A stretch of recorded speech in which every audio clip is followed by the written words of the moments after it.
Hi everyone, welcome to Taji's World of Books, and this is my weekly reading wrap-up.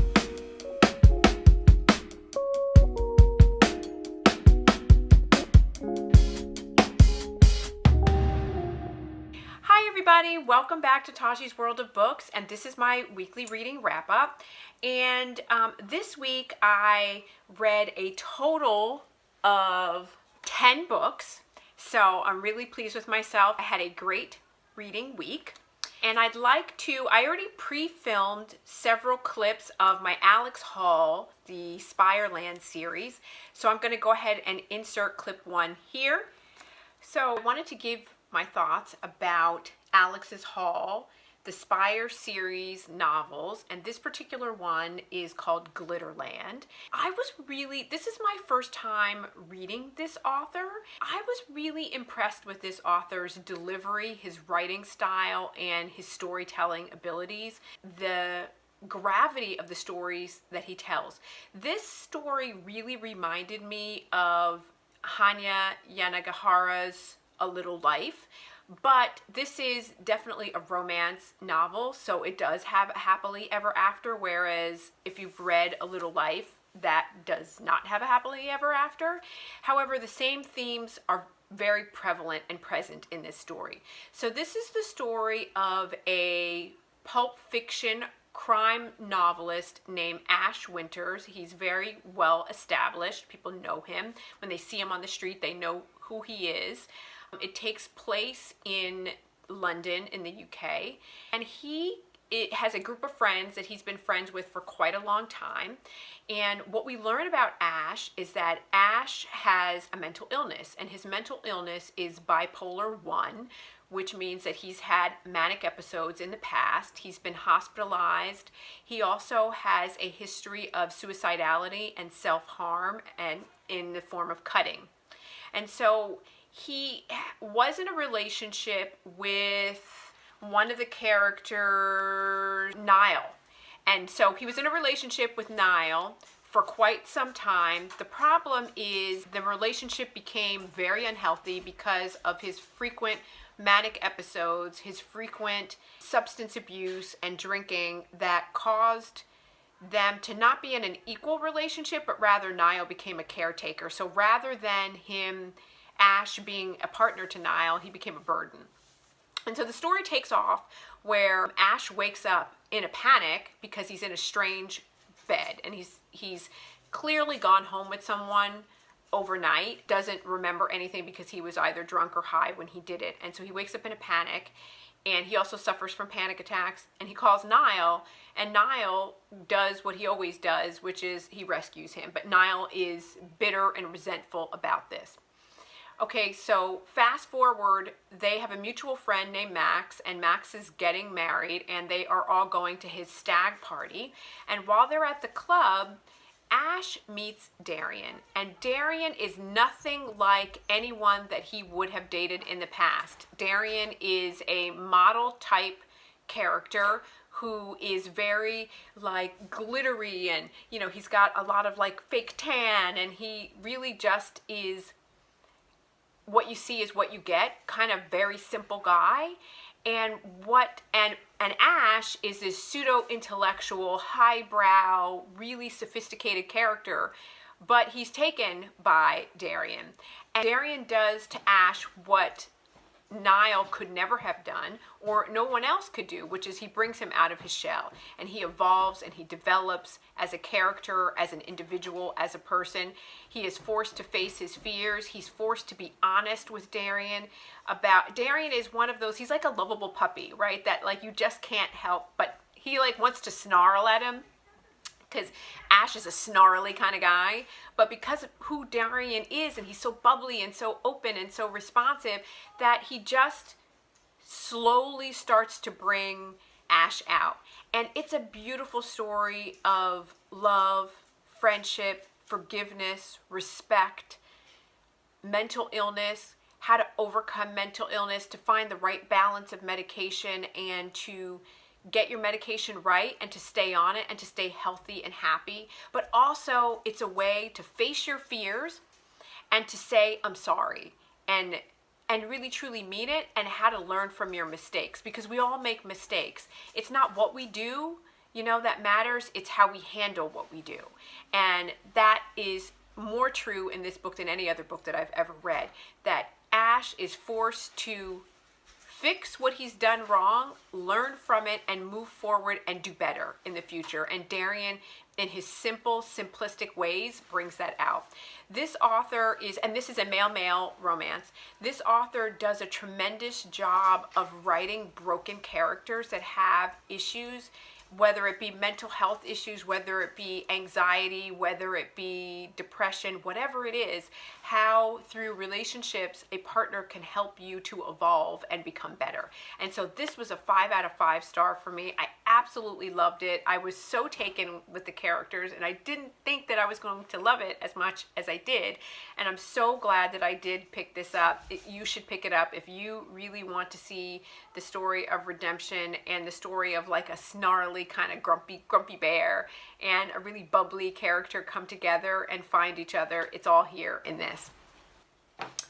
So the next story in this series, and these are all they're all written in the Spire universe, but they are not related. Although they talk about the stag party in a brief mention here that relates back to this book, but they're not really related. They're very, very separate and independent books. And this one is called Waiting for the Flood, and it's a very quick and short novella. And it basically is the story of Edwin. And Edwin is in a relationship, or was in a relationship, with a man named Marius. And he and Marius were together for 12 years. Marius was a brilliant artist. He was compassionate. He was passionate. He was all those things. And 2 years ago, he just decides that he doesn't want to be with Edwin anymore. And so they pack up and go their separate ways. And Edwin is devastated, absolutely devastated, and isolated in this small town, in this village, trying to pick up his life, trying to pick up the pieces, and he's not doing a great job at it. And what we start to learn is that Edwin is incredibly debilitated by shyness, and he has a very pronounced stutter. And this stutter is really, I think, what holds him back from talking to people, interacting with people, and trying to develop relationships. He just can't do it. He's stuck. Until one day when the weather really turns very poorly in this small town that has a river that flows through it, and as a result of this really poor weather condition and torrential downpour, this river overflows, and he meets a environmental protection guy that his name is Adam Darce. And Adam sees him. He sees him for who he is, and he doesn't judge him. He doesn't care about the stutter. He makes Edwin feel whole and like a human being, and like he's valued and important. And it really is a beautiful kind of quick novella story of discovery and hope and life after loss. Because the breakup of a relationship is a loss nonetheless. And so he discovers that he can live again. And so it's just quick and easy. It wasn't as good as this, and it's not as good as the next book in the series that I'm reading that I'll review in a minute, but it's good nonetheless. So if you want to check out Alex Hall, this author, he delivers and he brings it, and I can't recommend it enough. Okay, so you got to see my thoughts on that, and now this is my second clip of For Real and Pansies that I filmed, and I'm going to go ahead and insert my thoughts here. Hi, so I wanted to come on and just do a quick review of Alex Hall's, this is the third book, I believe, in the Spire series. Yes, it's the third book. It's a companion novel. As I have said before, the books are related in the sense that they're all written in the same world, but the books are not related at all, and they can be read as independent standalone. And so this particular book is about Laurie and Toby. Let's see. This is an age gap romance in which Laurie, or Lawrence, has broken up with his long-term partner, Richard. And it's a BDSM relationship, and the relationship that he had with Richard was a BDSM relationship, and he is just finding no solace in life. He's not excited about anything. You know, everything seems lackluster. He's bored with the scene. He really is not rebounding well from the breakup with his partner. And he happens to be at a party, and he meets this 19-year-old kid named Toby. And Toby knows what he wants, and he's confident, but he's not. And Toby turns out to be a dom. And everybody at the club sort of looks at Toby, and even Lawrence is like, what are you doing here? Are you even supposed to be here? I think they refer to him when they first see him as the fetus, because he's so young. He's a twink. He's not supposed to know what he wants, nor is he supposed to be so invested in the lifestyle. And Toby's like, look, I know that I'm young, but I know what I want, and you can't dissuade me from getting what I want. And so if you want to do that with me, I'm here. I'm here for you. And so basically Lawrence in the club goes down on his knees and is like, let's do this. And so they embark on a relationship. And what's really interesting about this book is it, again, is another example of how the author uses BDSM to heal someone.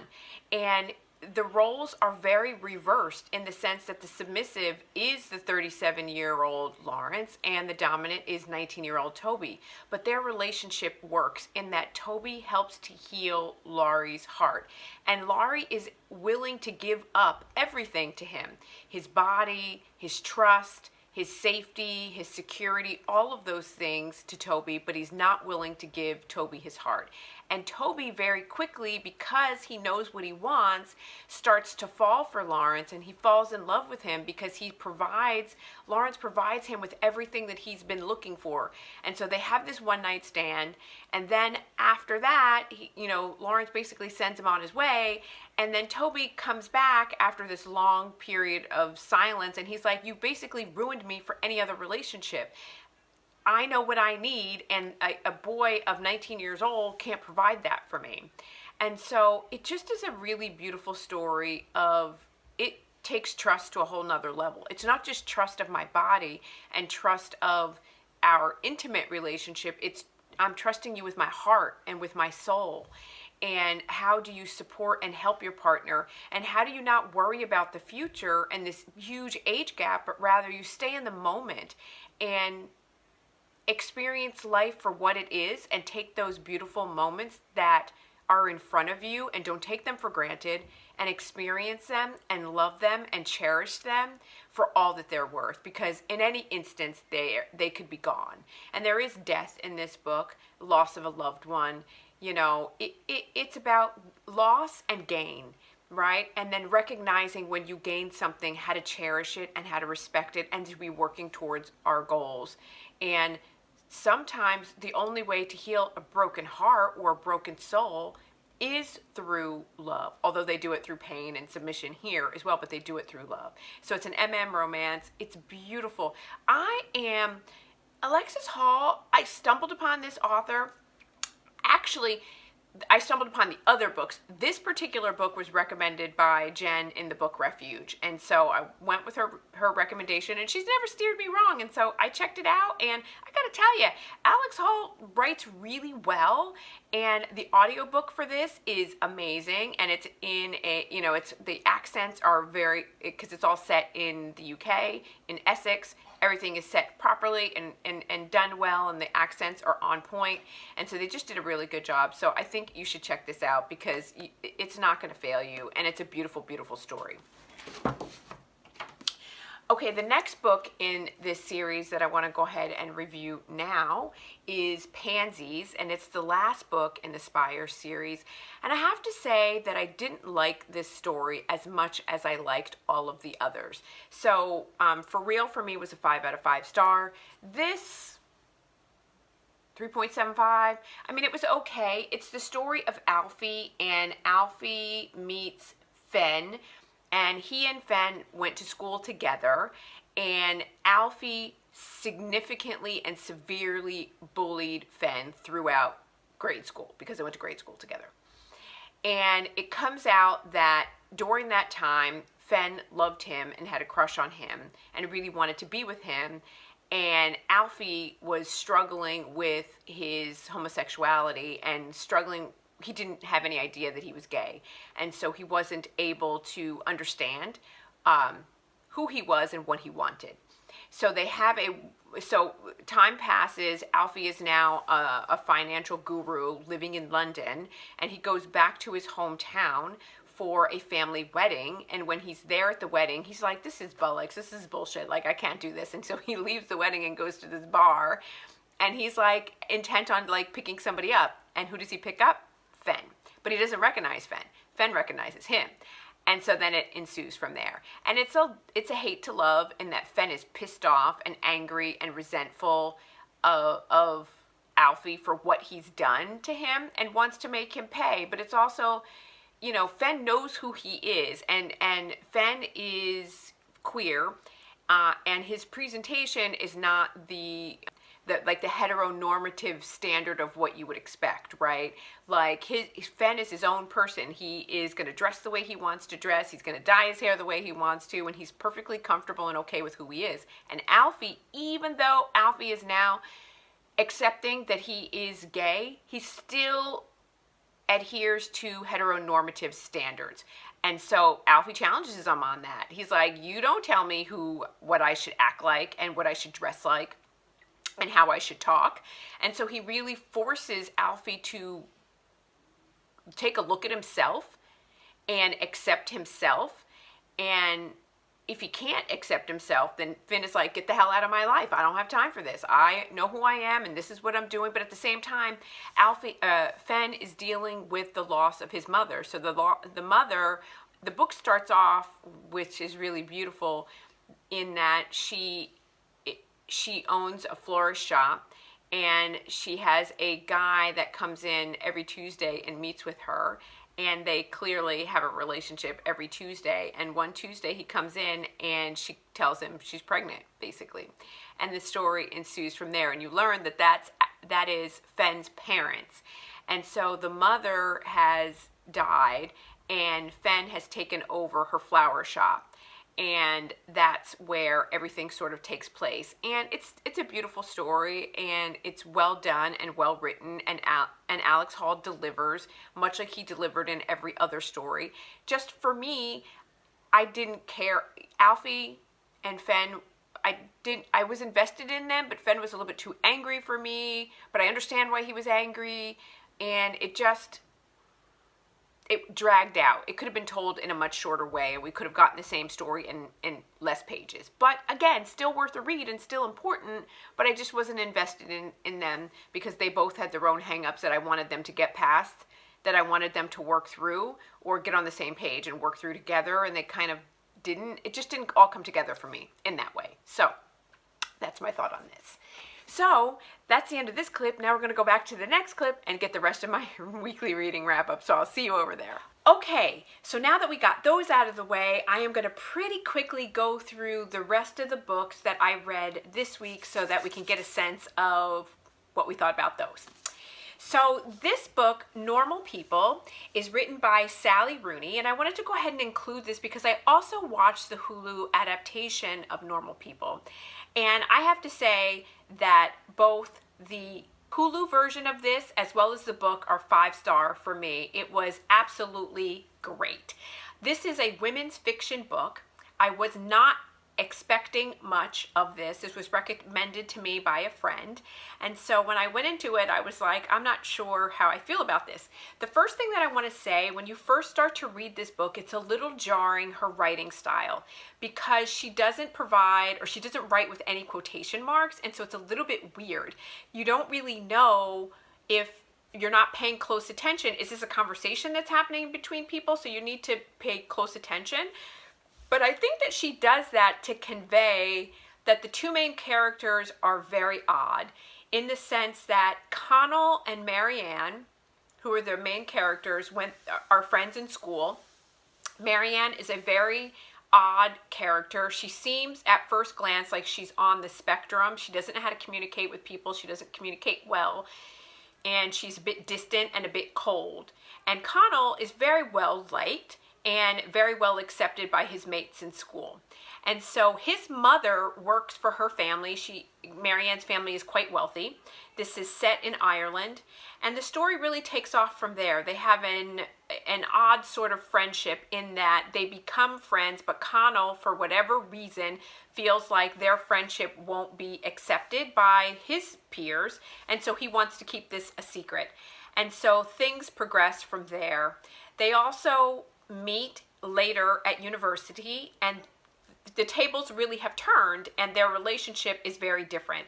I don't want to give away too much, but it really is a story of discovering oneself. It's a story of mental illness and battling with anxiety.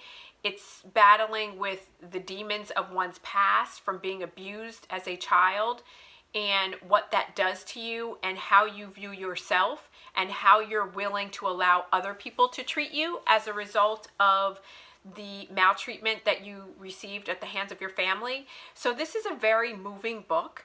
It ends the way that it ends, it's very open-ended, and it's left for interpretation, but you sort of are satisfied, but you want more.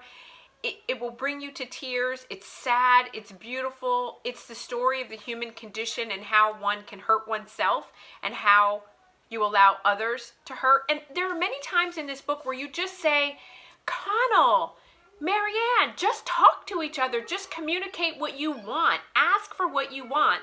But neither of them at different points in their relationship can communicate with the other one and tell the other one what they truly want. And when they do get on the same page and communicate, it's beautiful and it works out really well. But most often, they don't. And so much of this, and I get it, it's a plot point, but so much of this could have been resolved if they just would have talked to each other. This is a 5 out of 5 star. If you haven't read Normal People, you absolutely should check it out. It's definitely worth a read. Sally Rooney did a great job with this, and I think I want to check out her backstory, her backlist. Okay, so this week I got into Julia Quinn and the Bridgertons. And so of the books, I'm going to tell you, this is one of my favorites. They give you, and I love it, but this is Simon's story with Daphne. And in each of the books, they give you the breakdown because there are the 7 Bridgerton siblings, right? And they all start with Anthony, Benedict, Colin, so they ABCD, their names are in order. And so this story is the story of Daphne, Daphne is the oldest sister, and Simon. How do I describe this? Simon was abused as a child, and as a result of the abuse that he suffered as a child, he has declared that he does not want to have children. Has decided that he does not want to get married, but he is the Duke of Hastings, and he has an obligation, and all the moms are after him. And so this is a courtship story of convenience, in that they decide that they're going to fake date so that they can be sort of left alone. And while they're doing this, obviously they fall for one another. Simon's story is amazing because of everything that he had to go through, because of a pronounced stutter that he had to be accepted. And was he ever really accepted by his father? And what Daphne brings out in him. There is a consent issue in here that is concerning and problematic and never is really addressed.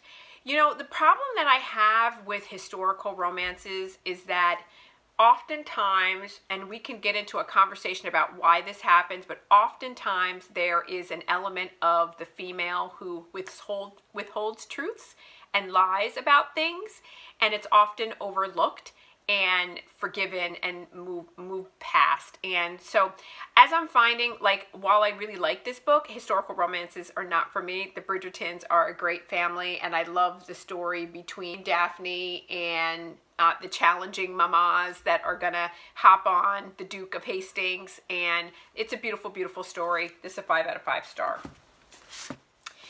The next story that I read was The Viscount Who Loved Me. This is Anthony's story with Kate Sheffield. For all intents and purposes, he's interested in Kate's sister because he decides, I'm not going to fall in love with the person I marry. I'm just going to pick somebody and marry them. He then is caught in a compromising situation with Kate, and so then the relationship ensues from there. This is my least favorite. Didn't really like it. Anthony is brooding and yelling and demanding, and he feels like he's the head of the family, and so everybody should listen to him. And I guess because my personality is one, like, don't tell me what to do, I just don't like Anthony.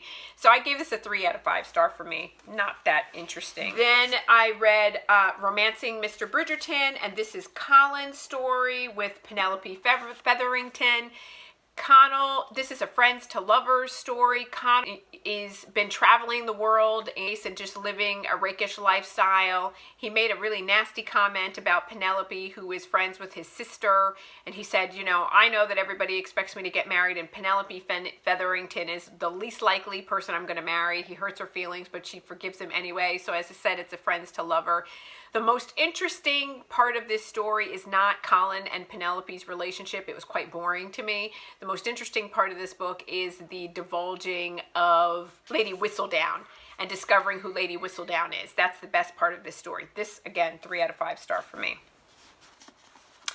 I also read An Offer from a Gentleman. I loved this story. This is probably my favorite of all of the stories. And so this is the story of Sophie and Benedict. And I love this story because this is a Cinderella. For all intents and purposes, it's a Cinderella retelling. And I loved the story between the two of them. I loved when they come together, how he treats her and how they fall in love with one another. And I love how revenge is laid out in terms of once the story is discovered of what happened to her and what she finds out about her father. I just thought that this was really well done, so I gave this a 5 out of 5 star. I also really liked this. This is a 4 out of 4 star. This is To Sir Philip with Love. This is the story of Philip and Eloise. Eloise meets Philip and they become pen pals and they really become friends. So it's, again, a friends to lovers situation. They hadn't met each other, but they corresponded for a year, and she decides to run off and to go and introduce herself basically after being pen pals with him for a year to decide if they suit, if they are well matched. He is a widower in that he was already married. His wife died. He has 2 children. He's a little bit older than her, but not much. But it also is a beautiful story. I thought it came together well. I really appreciated it, so I quite liked it. So this is a 4 out of 5 star for me. So I did all of this to say, for me, this is my favorite, An Offer from a Gentleman. Then Simon's Story and Daphne, The Duke and I. Then I liked To Sir Philip with Love. Then I would have to say Colin's story is best because of Lady Whistledown. And this Anthony, he gets on my damn nerves. I don't like him. He's always yelling at everybody and telling everybody what to do. And especially he gets on my daggone nerves into Sir Philip with Love when it comes to Eloise. And once he finds out that Eloise is taken off, he has to defend the honor of the family. And he goes into Philip's home and he becomes like a freaking brute and like is telling everybody what to do. I think I would be like, get the hell out of my house. So that is where I've gotten in the Bridgerton series. I wanted to get through most of those. I'm currently reading When He Was Wicked, which is Francesca's story. So I wanted to get through that so that I could then start to watch the show, The Bridgertons, on Netflix, and I'll go ahead and give you my review and tell you what I think about that. But this is going to be a super long video because of all the clips and everything. But I really appreciate you guys tuning in. And you know I upload new videos every Monday, Wednesday, and Friday, so I look forward to seeing you in my next video. Thank you so much for tuning in, and I'll see you next time. Bye!